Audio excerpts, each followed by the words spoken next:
Now, what we're going to be doing today is we are starting our marriage series called From This Day Forward. And so, as much as that video might say that we'll be talking about mostly to the women today, we'll actually be talking to most of the men today, okay?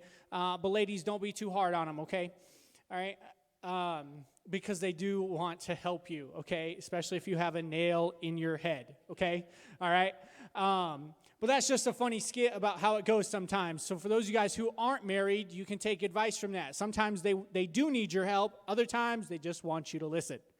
Okay? But what we're going to do today, we are going to invest in the lives of those of you that hope to get married one day and give you some tools on the front side of marriage that will help prepare you for a godly marriage. And for those of you that are already married, what we want to do is we want to make 5 commitments over the next 5 weeks to be able to help fail-proof your marriage. I absolutely believe with all of my heart, these will help you fail-proof your marriage. These are things that you guys can look forward to, okay? And so this is what we're going to do. But before we really dive into the message, I have a question for all of the ladies in the house, okay? Can I get your participation? And if you're online, you can comment in the comments on the section over there. But ladies, here's my question for you. How many of you, right, you had already begun to plan out your wedding day? It was going to be perfect. Your man was going to be strong, and he was going to carry you over the threshing floor or over right into your new home and lay you on the couch or on the bed in some awesome marriage way, right after the end of the wedding. And you even named some of your kids before you were even married, right? Maybe some of you guys did that. Anybody in the house? Any ladies? Come on, be honest, okay, right? Now, men, how many of you did that? Please don't raise your hand or you're not invited back. I'm kidding. I'm not that mean. Pastor Craig might be. No, I'm kidding. He's not that way. But, men, how many of you guys thought that maybe you were going to have sex twice a day and 3 times on Sunday, right? Amen? No one's going to agree with me on that one. Okay. I see how it is. You can hang me out to dry. That's fine, right? But what we expected from marriage is not what we got. How many of you guys are still dreaming today, right? Maybe some of you guys are still dreaming. You guys, we can have a little bit of fun with this. It's okay. You relax a little bit. So you guys got to relax a little bit. Okay, I'm a youth pastor. It's okay, all right? I'm standing up here in a hoodie, okay? All right, relax a little bit, okay? We might be talking about marriage, but this is an everyday life thing, okay? So let's relax a little bit. But with marriage, right, with living with someone every single day for the rest of your life, comes sometimes with disappointments, with hurt, pain, anger, and for a lot of people, it ends in divorce. In fact, I know a lot of people, right, that may ask the question, how is it even possible to have a good marriage? While probably there's a lot of people who would say, how can you even have a great marriage? Okay? And that's what we want to be able to work on today, is to give you the hope and the tools to be able to believe that you can have a great marriage, because I absolutely believe that is possible. A great marriage is possible, but it's not always probable, especially if what you're doing is what everybody else is doing out there in the world right now. If you're listening to everything that's out there, okay, and I'm going to give you some stats, and the stats are horrifying, and you know most of them, right? You already know the one. About 50% of all marriages ends in divorce, okay? You already know that. That's very tragic, okay?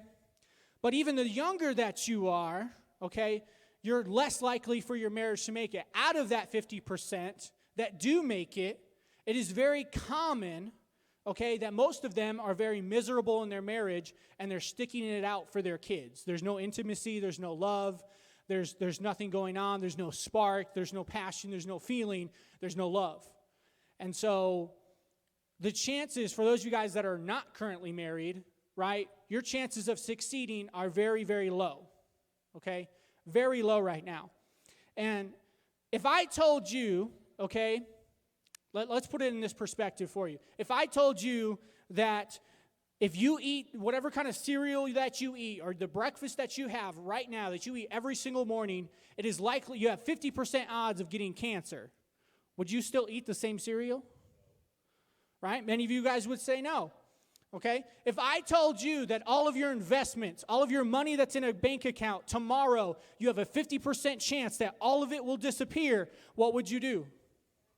You'd probably take it out the bank. You'd change things up. You would do something different, right? Because you don't like those odds. If I told you that tomorrow when you leave your house in the morning that you had a 50% chance of being attacked by man-eating cats with thumbs, right? You would do something different that day.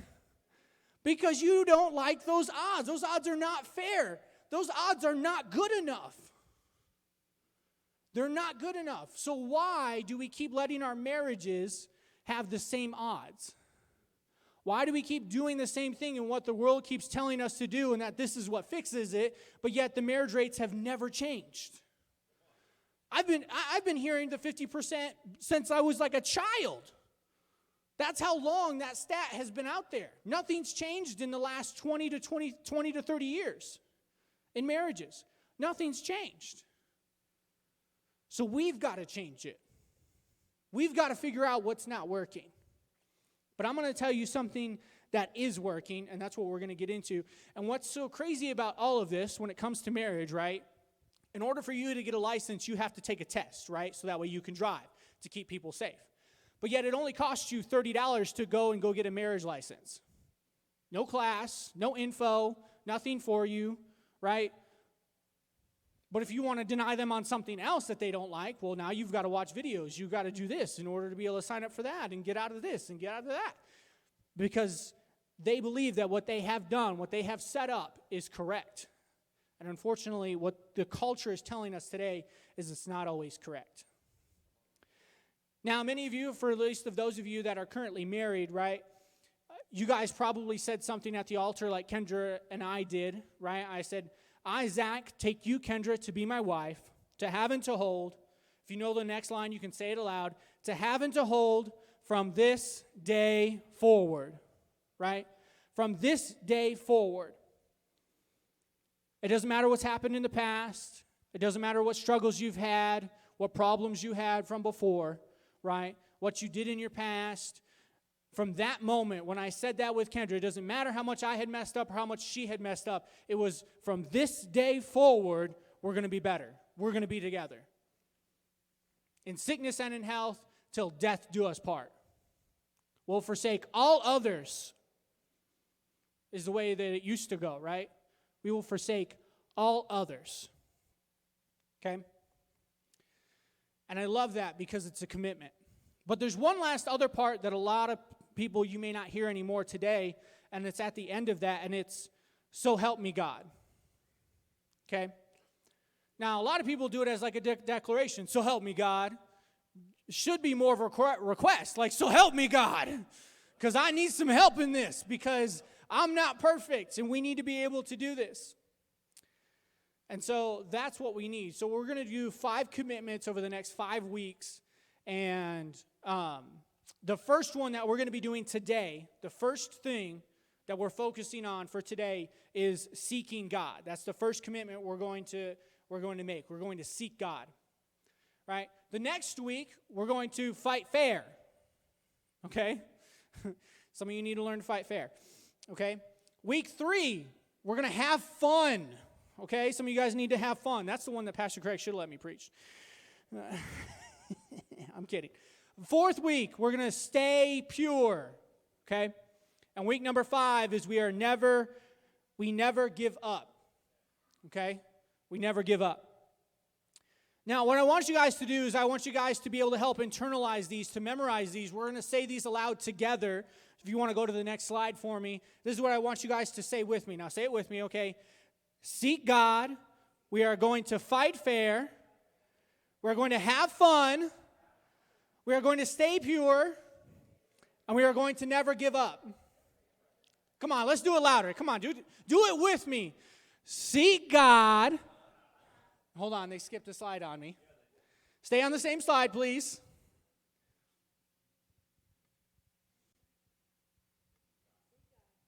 Seek God. We're going to fight fair. We're going to have fun. And we're going to stay pure. And we are never going to give up. Okay? I want you to memorize these. because these are the commitments for those of you guys that are married that it's really going to help you. Now, the problem is a lot of people aren't really seeking God in their marriage today, or even before they're married. So if I want to talk to those that are not married yet for just a minute, okay, sometimes it's always about seeking the one, okay? It's always about getting the one, okay? Right, gentlemen, it's always like, oh, yeah, I'm going to find the one. I'm going to get out there. We're going to go to clubs, and we're going to find the best dancer or whatever, okay? All right? You know, and she's like, oh, she gives me butterflies, okay, right? You know, or she's so strong, she's so independent, okay? Or ladies, oh, he talks so much, he's so strong, okay? He's such a leader, all right?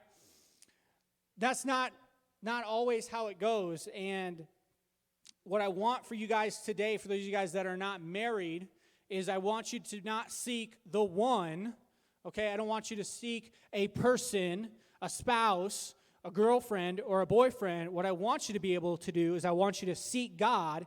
And so what I want you to make as a commitment for yourself, if you are not currently married, but you're single and you're looking, right, it should be God is your one and your spouse is your two, okay? God is your one and your spouse is your two. This is what we all need to be able to learn, is that God has to be our number one, whether you're married, whether you're unmarried. We have to be able to seek God first so that way you can be prepared for your two, okay? In fact, when Jesus was asked what's the most important commandment, he didn't say love your spouse with all your mind, with all your soul, with all your heart, and with all your strength. When he was asked what's the greatest commandment, he essentially said, God is your one, make him your two. Matthew 22, verse 37. He replied, love the Lord your God with all your heart, with all your soul, and with all your mind.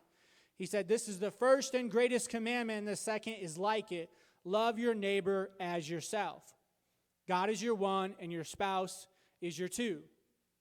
Okay? I'm going to take a moment, and we're going to talk to a couple different groups as we go on, okay, through this. And I want to start with those of you that are not married, okay? And maybe one day you hope to be married, okay? We'll start with you guys for today.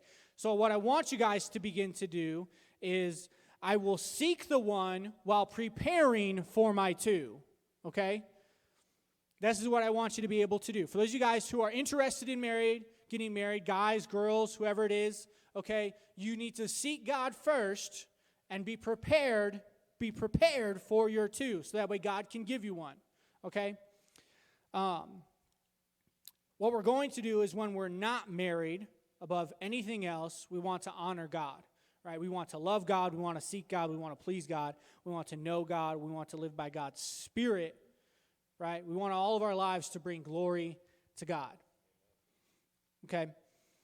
We don't want to be able to seek his kingdom, right? Just as it says in Matthew chapter 6, verse 33, right? It says seek him above all else, okay? That's what it's saying. We're seeking the one while he's doing something in us to prepare us for our two.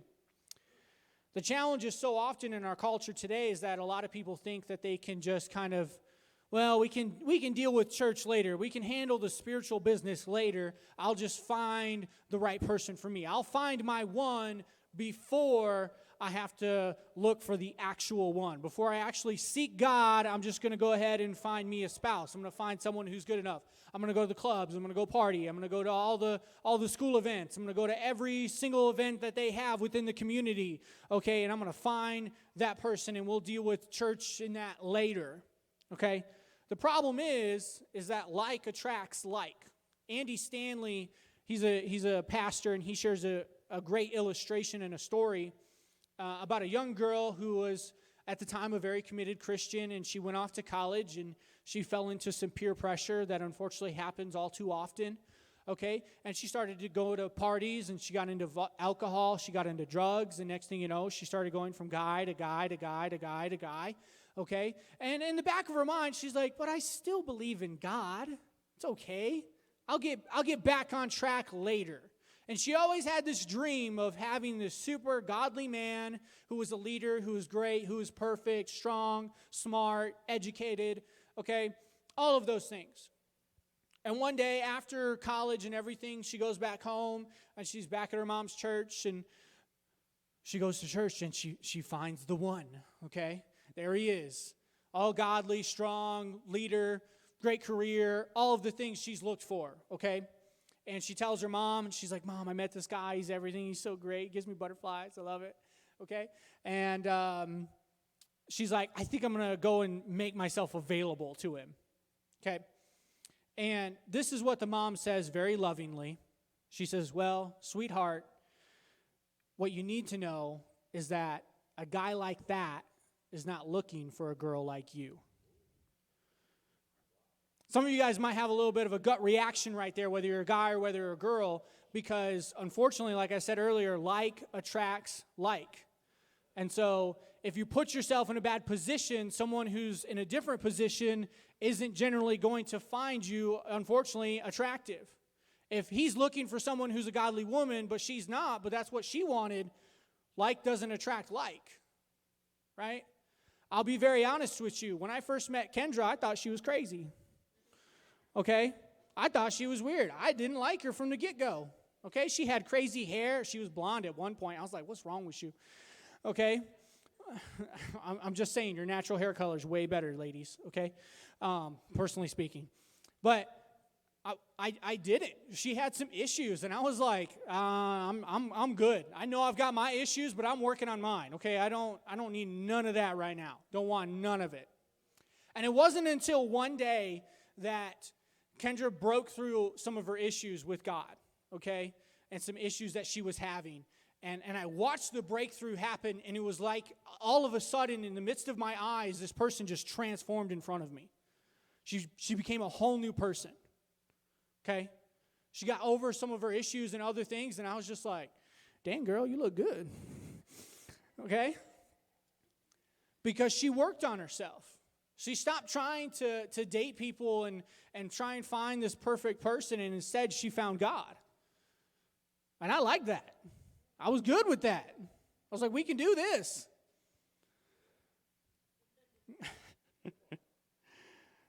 So my great advice for some of you who hope to have a godly marriage one day is to, work on yourself, okay?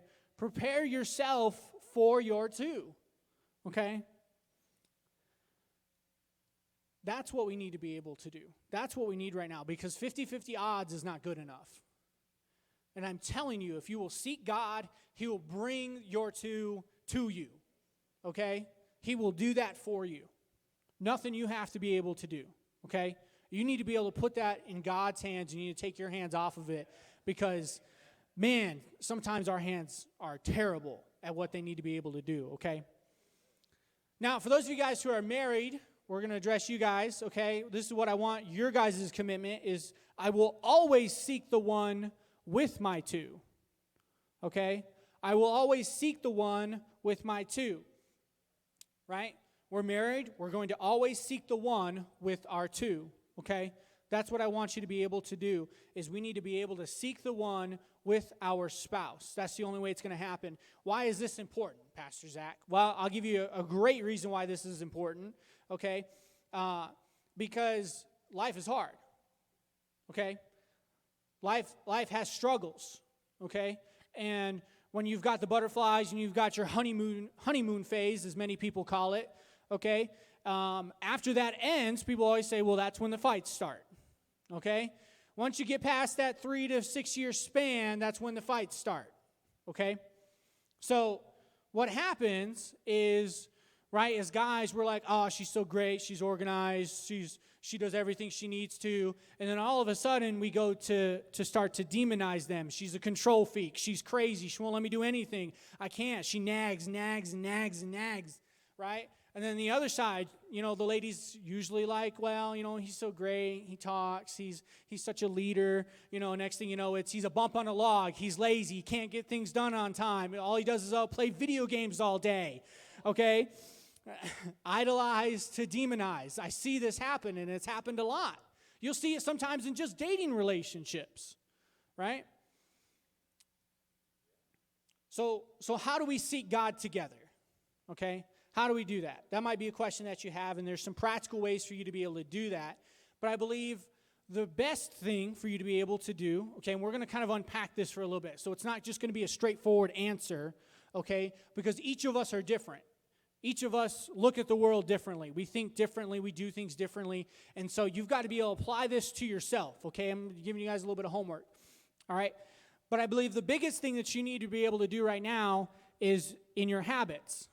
Habits are a really big thing for all of us, okay?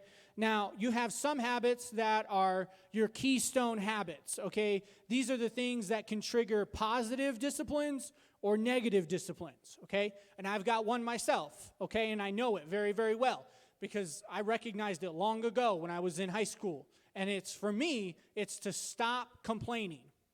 Now, it sounds really weird, right? Okay? Some of you guys might be like, well, it's brushing my teeth or, right, going to bed at a certain time or anything like that. But there's certain habits that do something. So for me, right, if I complain that day, if I wake up complaining about every little thing, I'm going to have a terrible day. Okay? I am just that kind of a person because when I get on a roll of complaining, I can't stop. Okay? Trust me, you can ask my wife. It's from one thing to the next. Every little thing will annoy me for the rest of the day. Okay? So if I choose to be positive, then I'm going to be able to have a great day. Okay? So let me kind of give it to you as an example. Okay, right? If I don't complain that day, I have a great day. I go to bed on time. I wake up. I brush my teeth. I want to work out. I want to do all these great things. I'm a better father. I'm a better husband. Okay? Now, if I do complain, okay, and if I don't continue in that habit, then we get a problem. The problem occurs is now I'm constantly an angry person. I'm constantly unhappy. I don't go to bed on time. I can't sleep. I can't do all these things. Next thing you know, I go to work. Okay, someone says, hey, you're looking fat. Now I hit them. Now I've lost my job. I'm no longer a pastor. I'm driving home, okay, and I'm speeding because I'm angry. A cop tries to pull me over, so I run because I don't have a job. I don't have income. I'm mad. And next thing you know, I'm in jail because I ran from the police. Now, that might be a little bit of an exaggeration, okay? But many of you guys may not believe that that is actually possible for me. That can actually be true. Before Kendra and I ever started dating, when I first got into college, I was an angry person, okay? I was a hard worker because my grandpa had instilled that into me. And if you couldn't keep up, guess what? Move out the way. That's how I was. Move. Let's go. You can't do it, I'll do it. You suck. Let's go. I'd tell you straight to your face, you suck. Okay? You slow, you lazy, you're weak, you can't do it. Move. Okay? People had to work on me. Okay? All right? I'm not like that anymore. Okay? But I learned long ago that complaining was my problem. I knew when I was in high school that, man, if I could stop complaining about cleaning my room, I would just clean my room. Guess what? I used to be that kid that most of you guys have probably had where I had a dirty pile and a clean pile on the floor, okay? Like, that was the kind of kid that I was. My mom just could not get me to clean my room. I probably didn't change my sheets for an entire year one year, okay? Never washed them, right?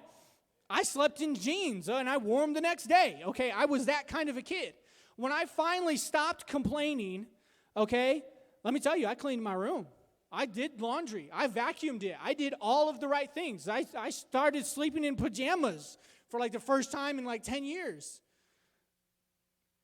Complaining is something that's very big on me, and it's something that if I don't keep in check, I will not be the best person that I know I can be.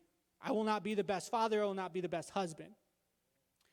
So if you're taking notes this morning, what I want you to write down, okay, is to seek God together in prayer. This is one of the key things that you can do in your marriage is to seek God together in prayer. Now, some of you guys, some of the ladies are probably all giddy, like, oh my gosh, she's telling him to make him pray with me. Like, yes, finally, okay?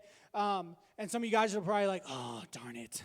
Like, do I really have to? Like, I don't know how to do this. I'm not good at this. I don't understand it. It doesn't make sense. And I get all of those complications, okay? And so we're going to unpack it a little bit more because while prayer is still talking to God, yes, it is also an intimate thing that you do with your spouse.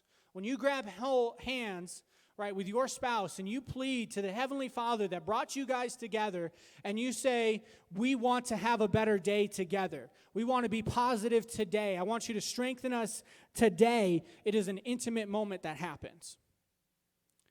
okay? And so in 2 Chronicles 7:14, many of you guys probably know this, it says, if my people who are called by my name will humble themselves and do what everybody else does. No, it doesn't say that. It says, pray and seek my face and turn from their wicked ways, then I will hear from heaven, I will forgive their sin, and I will heal their land. You could apply it loosely and say, I will heal their marriage. Okay?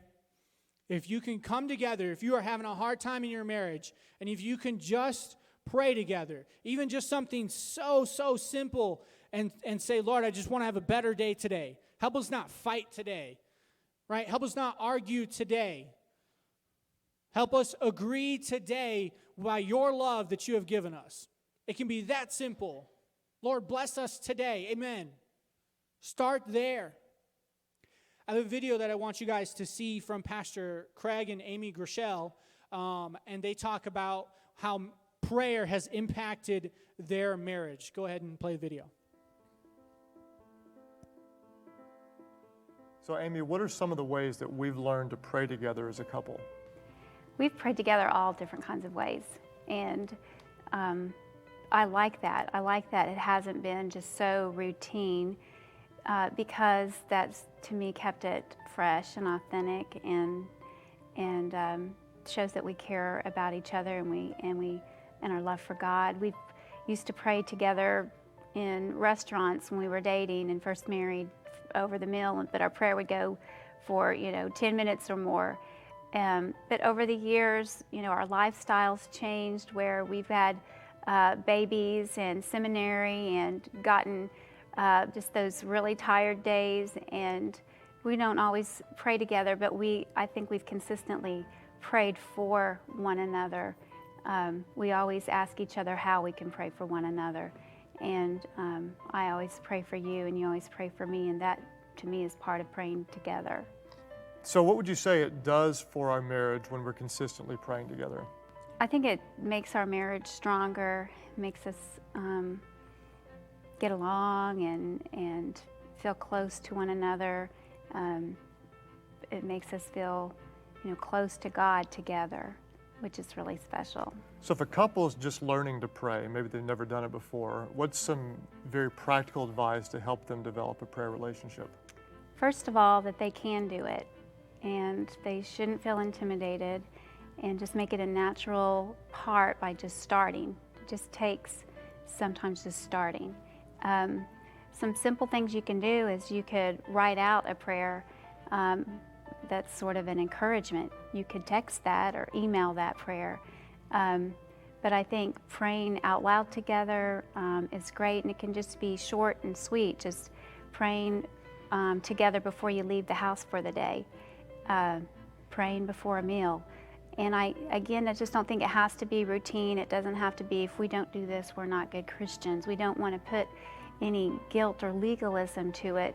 It needs to be natural, enjoyable, a way to support one another, and look to God and depend on Him in our lives and in our marriage.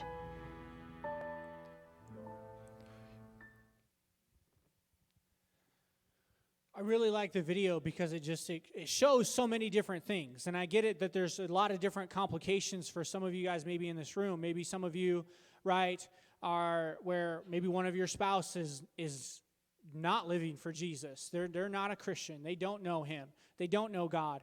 And so maybe one of you is. Maybe it's the husband. Maybe it's the wife. And maybe you just start and just ask, hey, can I just pray over the meals when we eat dinner every night? And just pray that God would bless the meal, right? That He would bless the rest of the day, that He would bless tomorrow. Okay? There's something else that prayer does together when you pray together. Okay? There's a couple things that happen. One, you realize that the person you married that you love actually still does care about you. While you might say I love you every day, it gets really redundant when every time you leave the house, if you have a stay-at-home spouse, right, and you say, I love you, and you give a kiss goodbye, that's great. But when you're praying for someone and you know that they're struggling with something, right, when Kendra prays for me, okay, and she knows I've got a big day ahead of me, she prays for that thing. She's praying for it. I can hear the care in her voice that she cares about that thing. I know because a lot of times after that thing has happened, she'll text me and say, I was praying for you. I hope things went well today. You can even just send a text prayer, right? Just say, I'm praying for you today. I love you. Pray your meeting goes well. You guys can just pray about the things that you guys have coming up, the big things, maybe buying a house, selling a house, moving, a new job, any of those things. Because it lets you know that that person also cares about that thing that's going on in your guys' lives. Right? When Kendra hears me pray for my son's ears that have been a problem for the last 2 years, it lets her know that it's on my mind, that I care about my son and the issues that he's having, that I have not forgotten about them. Because sometimes we don't talk about them because they've been there for so long. And I believe that Satan doesn't want you to pray with your spouse. I believe that. Because he would rather you guys fight and argue and do everything else rather than pray. All it has to do is just be simple. It just has to start somewhere. For those of you guys who have been doing it, maybe you need to get a little more organized, right? Maybe you need to write out a prayer list of the things that need to be prayed over, right? For your family members that are struggling or having a hard time, right? Praying for your church or those that you know that are in your church where their marriage is struggling and you pray for them daily. And yeah, you might miss days. It's going to happen. One of you is going to get sick probably, right? One of you is going to go on a trip and you won't be able to talk on the phone constantly in order to be able to do that. So you take time and you pray for each other even when you're separated. And you just text, hey, I'm praying for you today. I love you. Have a good day. That's what we need to be able to do. We just have to be able to start somewhere. Find somewhere to start. And I know it sounds crazy, but you have to be able to start somewhere. Some of you guys might say, well, that's just way too hard. I just don't think, it's not okay with me. Well, many of you guys may not know, when I was born with asthma, okay? And I had it pretty severe, and they used to tell me that I was going to have scars on my lungs, okay? I used to have to take breathing treatments constantly, okay? This big old giant thing, and it would just pump air and oxygen and whatever medication I had to take in order to be able to do it. I hated running. I hated all of these things. By the time I was in high school, I ran cross country. I don't have scars on my lungs, okay? But in order for me to be able to get to a spot of running, I had to start somewhere. I had to start walking more. I had to be able to do this. I had to do that. I had to get a job doing a paper route, and I would just do a paper route, and I would walk the paper route. And it strengthened me, and it strengthened my lungs. You have to start somewhere. If you ever want to lose weight, just start doing 5 push-ups a day. 5 days a week even, not even every single day. You got to start somewhere. Do 10 crunches a day. Every other day, start somewhere. Pastor Craig has just started swimming 3 times a week. That's all he's done. And you maybe some of you guys haven't noticed it, but he's lost over 50 pounds. It's absolutely incredible because he found something and he stuck to it. He found a habit that he needed to stick to, and it makes his day better every day, every time he does it. Now, maybe you're still saying, you're still on the fence. If you're still on the fence, then take the 50-50 odds. Go ahead. Because that's what's being offered to you right now. You can either start praying together, or you can still take the 50-50 odds. And if you are on the other side of the 50 odds where it's great, then you're going to be miserable probably. Good chance. Good chance. But that's up to you. I can't force you to do any of this. I'm recommending this to you, and I'm praying and hoping that you will. Pastor Craig and I are. This is what we're doing. Matthew chapter 6, verse 33 tells us to seek first the kingdom of God and his righteousness, and then everything else will be added unto us. We seek God first to be able to help us. Now, some of you guys might say, but we don't do that. Hey, from this day forward, right, from when you got married, from this day forward, right, we're going to pray together. From this day forward, we're going to read the word together. From this day forward, we're going to do better. We're going to try. We're going to pray over the meals from this day forward. Well, I'm uncomfortable. Get over it. Okay? For those of you who are in our men's group, so I'm going to talk specifically to the men. If you've been a part of our men's group at all, we came up with something, and it was, at least in my table, okay, was talking about what makes a man. How do you become from a boy to become a man? And what we generally have come up with, and when I talk to most people, is it's when you accept responsibility that is not just your own. When you accept responsibility, if you have a family, right, that is your responsibility, and you accept it and you do it. Well, guess what?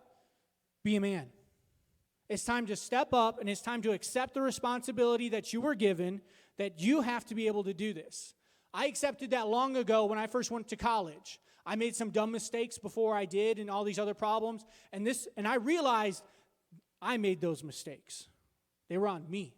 There was nothing else I could do. And I told myself, if I fail this program in the next 6 months, because that's just how it was feeling, I will not go back home.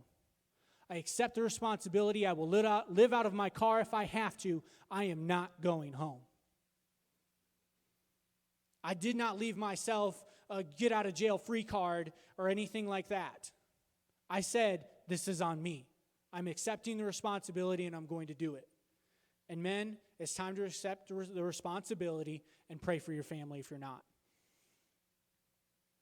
I want to share a story with you guys, and then I'm going to pray. And it's a story about my grandpa and my grandma. My grandma near passed, Diane near passed. She passed away several months ago. And just every now and then I just kind of keep reflecting on the stories from my grandparents, because I love my grandparents. They were a big part of my life. And recently we were reading a story to my kids, and it was like, and we go, and it's Grandma's Day. We're going to go over to Grandma's, and it's baking day at Grandma's. Or, I love Grandpa's stories because they always take us far and wide and into the stars and all these things. And this is just a personal thing. And so it makes me sad because my parents aren't like that for my kids. My kids will never have the grandparent experience like I did, right? They'll never have that because my parents just aren't that way. My dad's in deep struggles, and my mom somewhat is too, and so are my siblings, and they're in a hard place. And so it's not like I can turn to them where they can have the great fun, Aunt Becky or Aunt Emily or anything like that. I don't have that. My kids will never experience what I got to, and so I've got to be able to give it to them in a different way. So I share stories, so I constantly think about my grandparents. But my grandpa told me a story one day. My grandma confirmed this story to be true. My grandpa, he was getting ready for work, and he leaves work, and he's driving in his truck. My grandpa's always had a truck, and he's a truck kind of guy, manual, okay? And he's driving down the road, and it's fall, and it's cold out. And it's decently cold out, okay? And he's driving by, and he sees this family on the side of the road, a mom and a dad and a son, and they're carrying just a couple bags of groceries. Just came from the store, and they live just up the road. And my grandpa hears from the Lord, and the Lord tells him, hey, I want you to pull over. I want you to talk to him. I want you to witness to him. And he says, okay.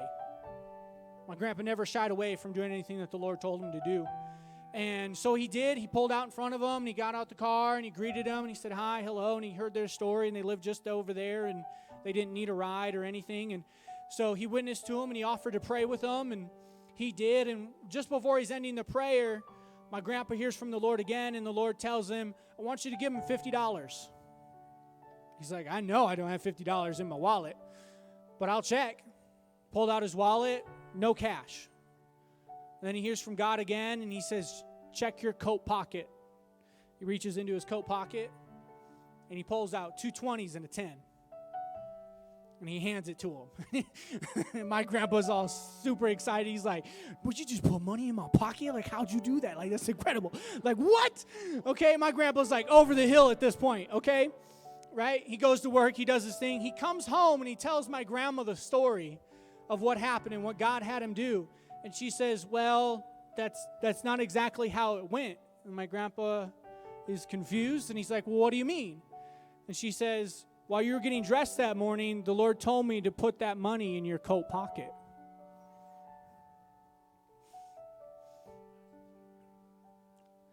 The only way that happened is because my grandparents were determined to pray and do their devotions with each other every morning. Even when one of them was sick, the other one would get up and get on the side of the bed and read the devotions and pray for that day. That's how determined they were. They'd wake up almost every morning between 4 and 5 a.m. to do that. Every morning. I remember staying the night at their house, sleeping on the couch, and waking up at 5 in the morning to hearing them praying in the next room. That was my grandparents. The only way that happened was because of that. You know, it's really hard to be able to fight with someone that you pray with. It's really hard to divorce someone and say they're a jerk, they're mean, and you hate them, and they're the Antichrist when you pray for each other every day.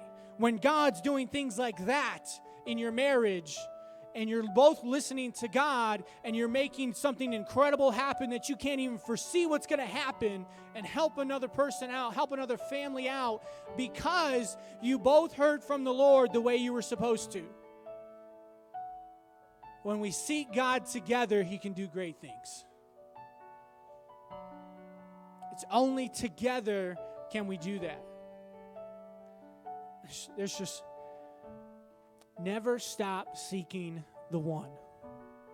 That's all I can tell you, is never stop seeking the one. So you can do great things like that. That's all I can tell you. If you're not there yet, you don't have a spouse, continue to prepare for the two. Just seek God. Just seek God and it'll happen. I want to pray over you guys this morning. Father, I pray today that your Holy Spirit would do a work in all of our hearts. God, for those that are not yet married but hope to be one day, I pray that you would fall in love with seeking you, that they would find you as their one, and they would prepare them, and that you would prepare them for their two. God, for those that are married, I pray that you would commit and always seek the one with their two. God, that you would just help us overcome our fears, the uncomfortableness, the not knowing, the not understanding, and Lord, we would just do it, that we would just seek you. God, I pray today that you would just throw a broad net out over this whole thing, over every single person here with your love, your care, everything.